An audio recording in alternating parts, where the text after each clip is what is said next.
Hare Krishna.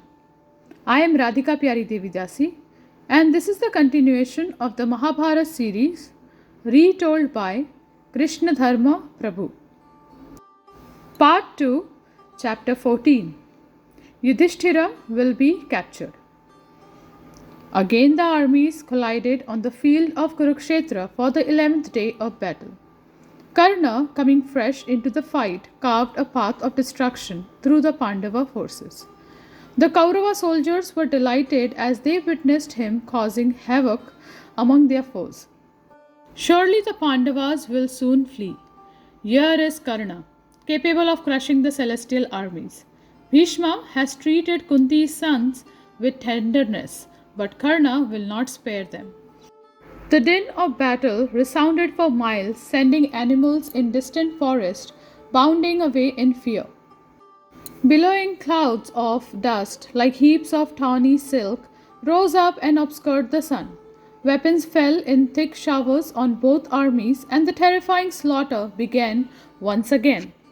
Drona charged headlong into the Pandava army. He fired thousands of razor-sharp arrows that tore apart the warriors who stood before him. The fighters fell like rows of cranes before a gale. Invoking celestial weapons, Drona destroyed his enemies as Indra destroys the Asuras. The Pandava army quaked before Drona as he ranged about like Yamraja holding his death-dealing staff. Yudhishthiŕ, alarmed at the destruction of his forces, spoke to Dhrishtadyumna. Check Drona's onslaught. No time should be lost. With a roar, Dhrishtadyumna charged Drona, followed by Bhima, the twins, Abhimanyu and other warriors. They surrounded Drona and rained their arrows on his chariot. Drona's eyes rolled in anger. Walking his bow with blinding speed, he repulsed his attackers like a storm blowing off clouds. He sent men and chariots reeling across the battlefield in all directions. Like one insane, he roamed the field releasing fire-like weapons. Beholding Drona rushing upon them like an angered Yamraj, the Pandava forces fled in confusion and terror. The terrific sound of Drona's bowstring was heard continuously. Just as Bhishma had done before him, he slaughtered the Pandava soldiers. At the same time, other great heroes among the Kauravas engaged with their counterparts. Many furious one-to-one battles took place between the leading warriors of both armies. Drona, his mind fixed on his promise to Duryodhana, plowed relentlessly into the Pandava forces. Yudhishthiŕ was stationed in their midst, protected by many Maharathas who covered his chariot on all sides. Arjuna was close by, contending with a number of powerful chariot fighters who had been assigned the task of leading him away from his brother. As Drona burst through the ranks of soldiers in front of Yudhishthiŕ, he was met by Kumar, a Panchal prince protecting Yudhisthira's chariot wheels. As Yudhisthira fired his long shafts at Drona, Kumar rushed towards him. The prince sent a volley of arrows at Drona that checked his progress. He pierced the Kuru preceptor with hundreds of shafts, laughing and roaring all the while. Not tolerating his attack, Drona regained his senses and fixed a broad-headed arrow onto his bow. Drawing it back to his ear, he fired it with deadly accuracy, severing Kumar's head from his body. Another Panchal prince, Simhasena, then struck Drona with 100 ferocious arrows, supported by his brother, Vyagradatta, who came at Drona screaming out his fearful battle cry. They both pierced Drona's arms and chest with their steel shafts. Unperturbed, Drona sent 2 razor-headed arrows in swift succession that cut off their heads. As those handsome heads, decked with golden earrings and helmets, dropped through the earth, Drona pressed towards Yudhishthiրա. Seeing him approach the Pandava king, the Kaurava troops cried out, "Yudhishthiրա is captured." Cries of distress went up from the Pandava army as Drona came ever closer to Yudhisthira. Hearing the shouts, however, Arjuna rushed towards Drona, mercilessly moving down the warriors who stood in his way. All that could be seen of Arjuna or his chariot as he fought his way towards his brother was a constantly spreading network of arrows. Above that shower flew Hanuman, roaring frightfully from the banner. Duryodhana ordered thousands of chariot fighters to charge Arjuna. Recklessly, they advanced towards him. The battlefield around Arjuna appeared to be one mass of arrows. Charging into the impenetrable wall of shafts, the Kauravas were cut down, their chariots smashed. Drona found it impossible to approach Yudhisthira. His supporting divisions could do nothing to help him. They were being destroyed by the inflamed Arjuna. Those that were not killed turned and fled in fear. As Arjuna created a fearful destruction among the Kaurava army, the sun touched the western horizon. Drona blew his conch to withdraw his troops. Gradually, the two armies disengaged and returned to their camps, praising each other's heroism. Drona was dejected as he took his place by Duryodhana's side in the tent. He had been helpless in the face of Arjuna's prowess. Shamed at his inability to contain his own disciple, he said to Duryodhana, "I told you already that when Arjuna is by Yudhishthira's side, I will not be able to capture him. You must contrive some means to take Arjuna from his brother. I will then snatch Yudhishthira, even before the eyes of Drishtadhyumna and all other troops. I will either achieve this or slay at least one of the Pandavas' greatest fighters, whoever comes to Yudhishthira's aid. However, you need to ensure that Arjuna is busy elsewhere on the field." Hearing Drona speak, Susharma said, "Arjuna has humiliated me many times. He bears malice towards me and my brothers. Remembering his antagonism, I can hardly sleep at night. Let us therefore undertake the task tomorrow of contending with him. With 50,000 chariot fighters who will not retreat behind us, we will challenge Arjuna to combat. Either he will lay prostrate on the field, or the earth will be relieved of the burden of my brothers and me and our entire army." Duryodhana praised Susharma, and a cheer went up from the other kings. With his 4 brothers, Susharma took an oath before the sacred fire that he would fight to death with Arjuna the following day. After Brahmins had sanctified his promise with mantras and holy water, he stood up and exclaimed, "If we do not slay Arjuna or become slain by him, let us attain the regions reserved for those who kill Brahmins, for drunkards, for those who forsake one who has sought shelter, for those who have intercourse with another's wife, who are slayers of cattle, who abandon their own mother, and who are atheists. We claim those regions if we flee from Arjuna in battle tomorrow. Otherwise, may we attain the everlasting realms of happiness." After taking this vow, Susharma and his brothers retired for the night, leaving Duryodhana enlivened and hopeful. Even if Susharma could not kill Arjuna, which seemed likely, he would at least give Drona the freedom he needed to capture Yudhisthira. Duryodhana smiled at Karna. Perhaps he would not need to slay Arjuna after all. Between the promises of Drona and Susharma, it seemed the war would end in another way. The Kaurava prince did not care, as long as he emerged victorious, by whatever means. That was all that mattered. He rose from his seat and swept out of the assembly with his head held high, Karna following, grasping the hilt of his broad sword. Early on the 12th morning, news again reached Yudhishthira that Drona was intent on capturing him. He heard from his spies about Susharma's promise. When Arjuna was informed, he said to his brother, "Still you need not fear, O king. Here is Satyaki, my disciple and my equal in every respect. He will remain by your side at all times. Even if I am away, you cannot be captured while he is present." Reassured, Yudhishthira issued orders for the day's battle. His forces were soon moving towards the fight, causing the earth to vibrate and raising clouds of dust as they proceeded in the formation shaped like an alligator. As soon as Arjuna appeared before him, Susharma, who stood ahead of the Kaurava army, challenged him. Bound by Kshatriya codes, Arjuna accepted the challenge and charged. He was immediately surrounded by the 30,000 chariots of the Sankshaptakas and Trigartas. As the rest of the Pandava forces moved on across the plain to engage with the other Kaurava troops, Arjuna began a furious battle with those fearless warriors. They let out deafening roars and hurled their weapons at him. Hearing their elated shouts, Arjuna said to Krishna, "Just see, O son of Devaki, How these men, who are about to fall in battle, are transported with joy when really they should be weeping. Or perhaps they are happy as they see before them heaven's glowing regions, which can never be attained by cowards. Arjuna lifted his gold encrusted celestial conch and let out a mighty blast. All four quarters were filled with the sound. Horses excreted and men fell from their chariots. Others were paralyzed with fear and stood motionless for a few moments. When the sound died away, they regained their senses and again roared. Taking up their bows, they fired thousands of shafts fletched with kanka feathers. In an instant, Arjuna had shot arrows to counter every one of his opponent's swift, coursing shots. They fell in pieces to the ground. Arjuna pierced all the foremost charioteers who were bearing down upon him.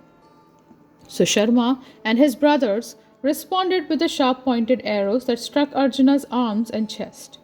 A huge shower of other steel arrows fell on Arjuna's chariot like a swarm of black bees going towards a tree full of blossoms. Krsna drove the chariot and baffled the enemy attack. As he emerged from the hail of shafts, Arjuna fired razor-headed arrows that cut down his foes' standards. With arrows shot in swift succession, he slew the 4 horses of Sudhaman, one of Susharma's brothers, and then cut off his head. As the prince fell from his chariot, his 4 brothers increased the fury of their attack. Tens of thousands of other chariot fighters and horsemen hurled their weapons at him from all sides. At the same time, the Narayan army from Dwarka rushed into the fight with terrible cries. Arjuna was completely engaged in the battle as the rest of the Pandava forces met the Kauravas some distance away. With their forces arrayed in a formation resembling an eagle, the Kauravas closed on their enemies. Drona, stationed at the head of the array, at once made for Yudhishthiŕ. Satyaki charged Drona, releasing his swift arrows by the hundreds. He attacked the Kuru preceptor and rendered his 2 charioteers unconscious with a volley of arrows.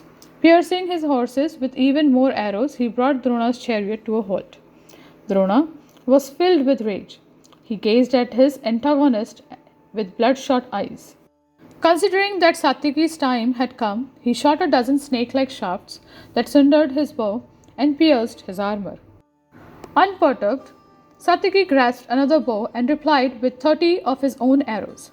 They struck Drona and he spun round in his chariot and dropped his bow. Seeing the preceptor hard pressed by Satyaki, other Kaurava fighters came to his aid. At the same time, other Pandava warriors joined Satyaki and a fierce general fight followed. Drona quickly regained his senses and fought on in total rage. Thousands of Panchala and Matsya soldiers surrounded him and he killed them all, including the 2 powerful princes, Satyajit and Satanika. Seeing his troops being moved down, Drishtadhyumna came forward with Shikhandi. Along with Satyaki, Chekitana and many other Pandava heroes, they managed to hold Drona in check. As that battle raged, the soldiers on both sides fell in waves. The battlefield was a morass of flesh and blood. Drona fought like a man possessed. The Pandava army quaked in fear as he released his celestial weapons that slew them by the thousands. Drona forced all his attackers to turn away from him in the fight. He could hardly be looked upon and the Pandavas surrounding him were routed. Duryodhan laughed and spoke to Karna, who was there by his side. Behold, Radhe, how these troops flee from the battle. They seem to spin around and around as they look for a path by which to escape from Drona. I think they have lost all taste for battle. Surely they are seeing the world as being full of Drona. How will they return to the fight? What can even Bhima do against the warlike preceptor? Karna was in a graver mood. That Pandava hero will never abandon the fight so long as life remains in him. Nor will his brothers turn away from the battle at any time. Remembering the woes you inflicted upon them, they will rush against us again and again. Even now the mighty Bhima is coming forward. Doubtlessly he will slay our forces in vast numbers. See too how Satyaki and Drishtadhyumna are rallying back to the fight along with the twins and numerous other Maharathas among our foes. All of them are bearing down on Drona with a singleness of purpose. Let us prepare our forces without delay.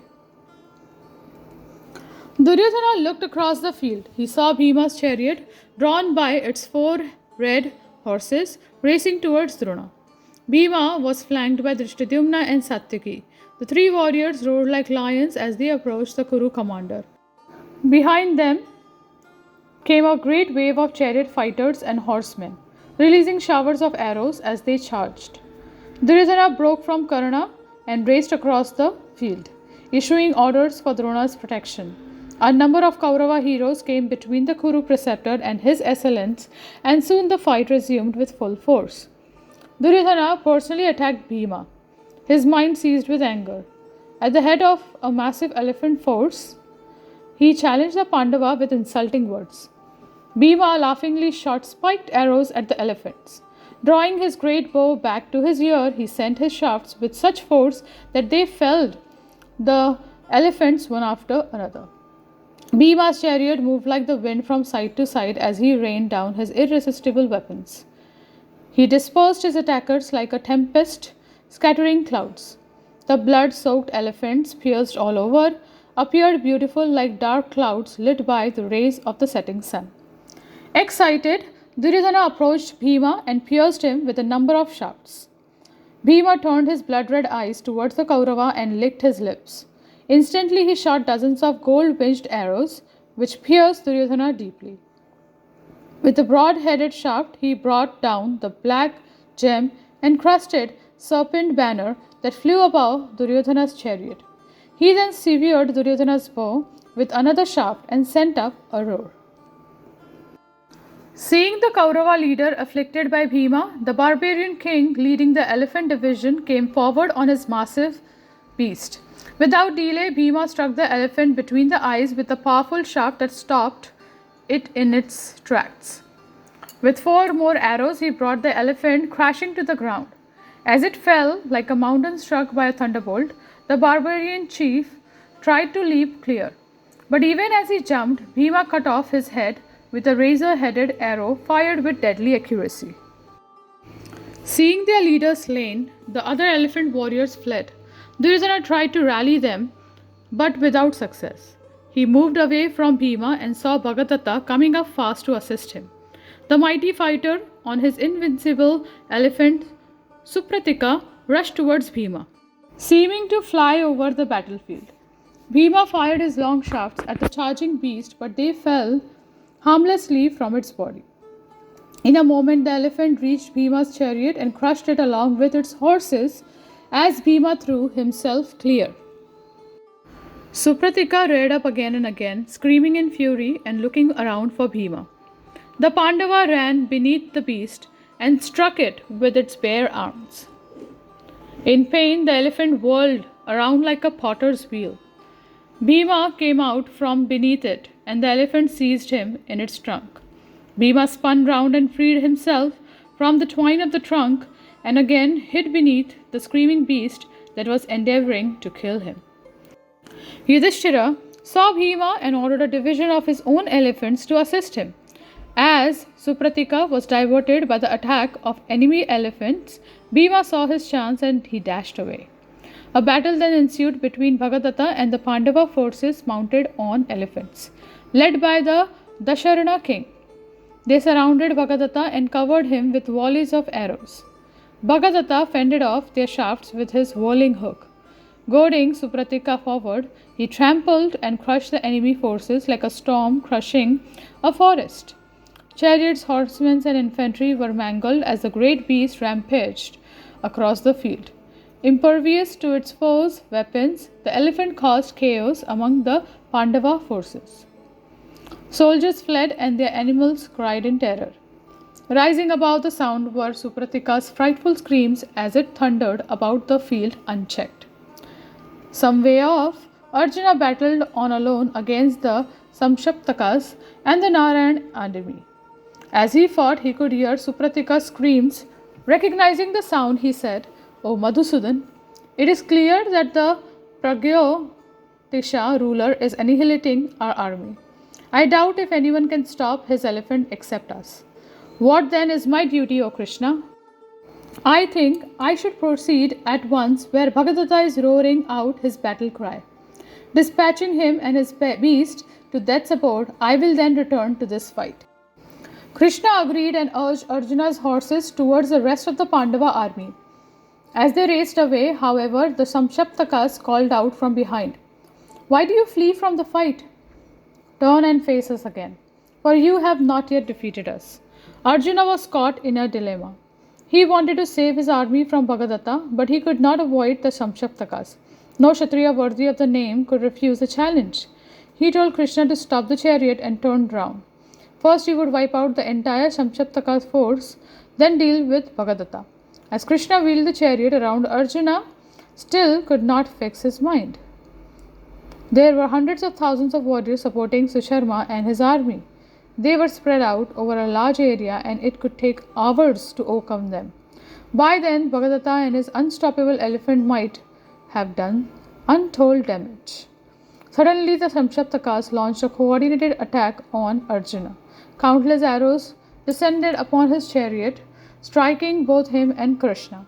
Krishna dropped the reins and fell back in a swoon as the barbed steel shafts covered him.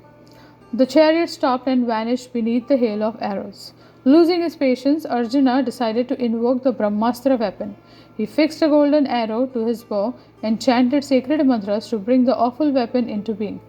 With consummate skill, he directed it at his foes, continuously firing long shafts imbued with the power of Brahmastra. A solid wall of blazing arrows went towards the Samshaptakas. The warriors fell to earth with their heads, arms, legs severed. Chariots were smashed into fragments and elephants cut to pieces. Horses and riders fell dead by the thousands. The whole army appeared to be on fire, struck by the beautiful but deadly shafts shot by Arjuna's mystic powers. Krishna returned to his senses and said, "Well done, Partha. I think this feat of weaponry would have been hard for Indra, Kuvera, or even Yamraj himself. Our enemies are routed. Those staying in the fight are being slain like insects entering a fire." Arjuna asked Krishna to go quickly to Bhagadatta. He could return later to deal with the rest of the Samshaptakas and their supporting armies. As swift as the wind, the chariot flew over the battlefield and soon arrived where the battle with Bhagadatta was taking place. Seeing Arjuna entering the fight, Duryodhana detailed a large force of chariot fighters to attack him. They rushed in a body towards Arjuna and rained their arrows, darts, and lances upon him. Bearing the attack with fortitude, Arjuna continuously worked the Gandhiva bow and sent whistling shafts at all the warriors who came to him. Fearless of their lives, the Kaurava troops charged at Arjuna with shouts and roars. The Pandava cut them down with his arrows as a farmer cuts a field of wheat. Seeing Arjuna annihilating the troops, Bhagadatta raced towards him. He showered a downpour of arrows onto Arjuna's chariot and directed Supratika to trample him. Arjuna calmly resisted his attack with volleys of his own shafts, even as the shore resists the ocean. The two warriors hurtled about the field, locked in deadly combat. Bhagadatta sent hundreds of arrows at both Arjuna and Krishna, but Kunti's son cut them down before they could reach him. Supratika charged at Arjuna like a mountain rocking across the field. Impervious to Arjuna's arrows, the animal screamed in fury as it bore down on it the golden chariot. Krishna masterfully drove the horses and evaded the charge, feinting to the left of the beast. As he passed to Bhagadatta's side, Arjuna saw his opportunity to slay the unprotected warrior and his animal, but remembering the rules of combat, he desisted from the act. Seeing Arjuna's chariot slipping past, Bhagadatta's elephant was overpowered by rage and ran pell-mell through the Pandava forces. Hundreds of chariots with their warriors, horses and charioteers were crushed and slaughtered. Arjuna was infuriated by Bhagadatta's remorseless attack. Moving quickly to the front, he sped 4 arrows at him, which cut apart his bow. With 2 more arrows, he slew the 2 warriors who sat behind Bhagadatta. The Pragyotisha monarch threw 14 lances at Arjuna in quick succession. Those jewel-encrusted javelins with shining steel points blazed as they sped towards the Pandava. Their many small bells tinkling delightfully, Arjuna immediately shot arrows that cut each of the lances into 3 pieces. As the lances fell to the earth, he fired another dozen shafts that broke Supratika's armor. It fell from the elephant's body in fragments like meteors falling from heaven. The dark beast then appeared like a mountain suddenly freed of its surrounding clouds. Bhagadatta hurled a long dart at Arjuna, its tip glowing red and emitting sparks as it flew. Arjuna calmly cut it into two with a single razor-headed shaft. He then cut the king's white umbrellas and tall standard. With a further 10 shafts, he pierced Bhagadatta, who replied with 24 long lances. One of the lances struck Arjuna's diadem and knocked it from his head. Replacing his diadem, Arjuna gazed at Bhagadatta with steely eyes.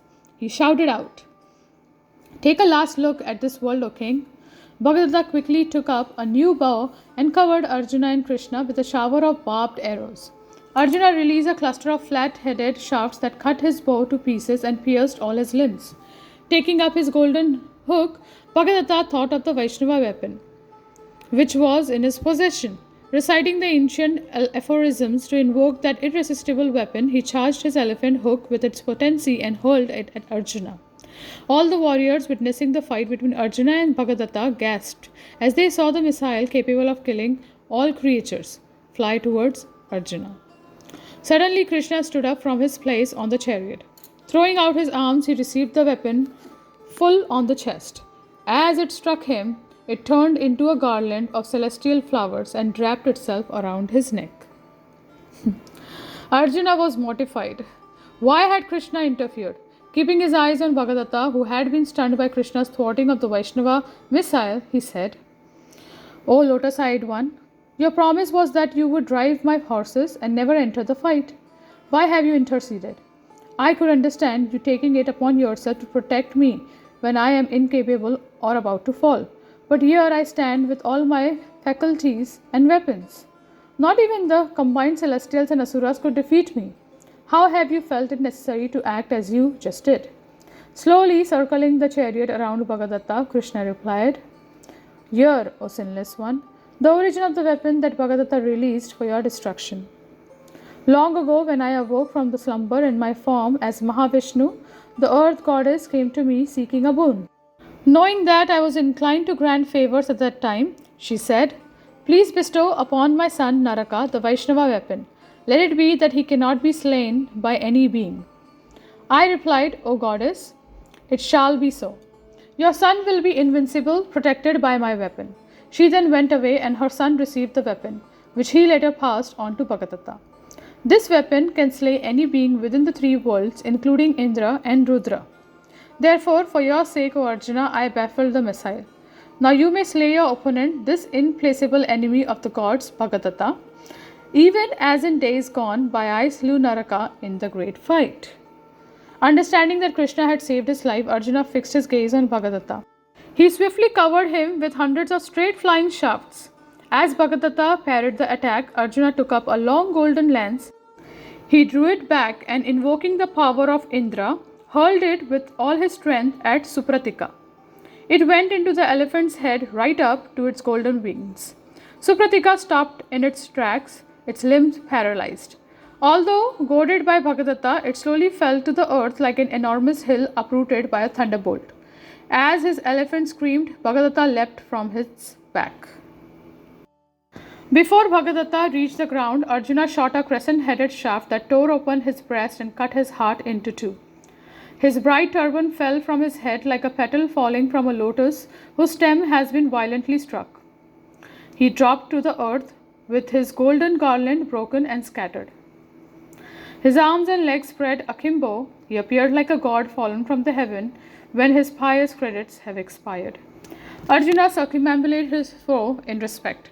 Then turning his chariot towards the Kaurava army, he rushed back into the battle. Shakuni's two brothers then attacked Arjuna with mighty yells. They were backed by 1,000 Gandhara horsemen. The warriors fell upon Arjuna, releasing hundreds of arrows. Unperturbed, Arjuna took up a couple of razor-headed shafts and beheaded both princes. The horrified Shakuni then charged at Arjuna. Invoking a mystical asura weapon, he spread a fearful illusion that covered the Pandava. Clubs, iron balls, rocks, darts, barbed shafts, bludgeons, swords, tridents, axes, and other weapons fell on Arjuna from all sides. Ferocious animals burning with hunger attacked Arjuna along with the Rakshasas, carnivorous birds, and demons. A thick gloom enveloped his chariot, and harsh voices reproached him from out of darkness. Arjuna invoked the lustrous celestial weapon known as the Yudhishthiŕ, and the darkness dispelled. All his illusionary assailants vanished, but huge waves of water then appeared and rushed towards him. Arjuna quickly discharged the Aditya weapon to dry up the waters. Seeing his illusions nullified, Shakuni turned and took to his heels like a cowardly deserter. Arjuna turned on the Gandhara forces and slaughtered them like a lion killing small animals. Other Kaurava warriors charged into the fray, and a general fight ensued between the two armies. Yudhishthiŕ remained near Arjuna with Drishtadhyumna and Satyaki by his side. The Kaurava forces were broken and dispersed by Arjuna and Bhima, who fought together like a couple of enraged gods. Abhimanyu fought with Karna, keeping the powerful warrior engaged, while Drishtadhyumna directed his weapons at Drona. As the foremost fighters contended, Arjuna drove back Duryodhana's huge army with its hundreds of thousands of shafts. Bhima spun around on foot, creating a carnage with his whirling mace. Drona fought intensely, but he could not find any opportunity to seize Yudhishthiŕ. He slew numerous powerful fighters and wrought a massive destruction among the soldiers. But the invincible Satyaki guarded Yudhishthiŕ closely and, assisted by Drishtadhyumna and the Panchala forces, kept Drona at bay. As the sun reached the meridian, Drona, seeing the Kaurava getting the worst of the fight, decided to regroup. He sounded the retreat and recalled the vast army to the western side of the field where they were encamped. Duryodhana was angry. "O preceptor, why have you not fulfilled your vow? You did not capture Yudhishthiŕ, and Arjuna ranges unchecked across the field. Are your words to prove false?" Drona felt his patience tried. Does not behoove you to address such harsh words to one who is always striving to serve you. I have told you many times that no one in the universe can conquer Arjuna. He has even held the three-eyed Mahadev in battle. Now that Yudhishthiṛ is aware of our aims, he is keeping himself well guarded. It will be difficult to capture him, but I will try my utmost. My word that I will kill one mighty hero will be kept. I will now form an array that even the gods could not penetrate. The remaining Samshaptakas should again challenge Arjuna and take him to the southern side of the field. We will then try to trap Yudhishthiṛ, and in doing so, will at least take the life of someone who comes to protect him. Drona gazed across at the Pandava army. If one of their principal fighters could be killed, it would be a blow to their morale. He decided to form the Kauravas into the Chakravyuha, the circular array. That arrangement would likely result in one of the Pandava heroes being trapped, perhaps even Yudhishthiṛ. Only Arjuna knew the secrets of that formation. No one else among the Pandavas could resist or break it, unless that was Arjuna had taught it to someone. Drona began giving the commands. He would soon find out. Thus ends Part 2, 14th chapter of the Mahabharat series. Yudhishthiṛ will be captured. Thank you very much. Hare Krishna.